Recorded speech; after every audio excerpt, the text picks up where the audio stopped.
I want to welcome you to the Ask Jeff YouTube channel. Here's today's question. Did God create time, or was it a result of him creating the heavens and the earth? In the beginning, time, God created the heavens, space, and earth, matter. Well, here's where I have to be completely transparent. I am a biblicist, I'm a theologian, and the Bible is not a scientific textbook. However, I would argue that science does not actually contradict the scriptures. Why do I address that way? Because when we go back in the biblical record, it just says, in the beginning, God created. I would have to argue, I would believe that time as we know it was initiated at that point, okay? Now, why is that important? Because God is the author of time, and I would even argue that God is outside of time. Here's the struggle. Isaiah chapter 55, his ways are not our ways, and his thoughts are not our thoughts. Again, there are people out there, there's a host of them who are so much better versed than I am when it comes to the sciences and physics and mathematics and such. And I'll be honest, maybe they can help you a little bit more in this area, but I'm just going to stay within the pages of the Bible. And what do we find inside the pages of the Bible? That God is omnipresent, omniscient, and he is all things. Okay, he's everywhere, he knows everything, and he's omnipotent, he's all powerful. Great.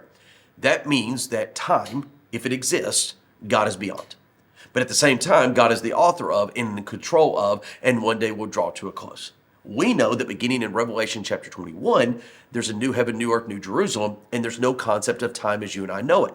Yet in Revelation chapter 22, it says in the new Jerusalem that the tree of life bears its fruit, and once a month the nations come and inhabit it. So even in eternity, there's a concept of time.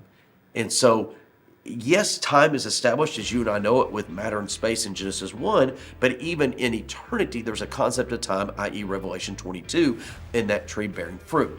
So he is all things, he's everywhere, he's all powerful. And so I would argue time does not exist apart from God, but God is the author of time. Hopefully that makes a little sense. It's a great question. If you have one, send to askjeff.net. Maybe your question will be tomorrow's.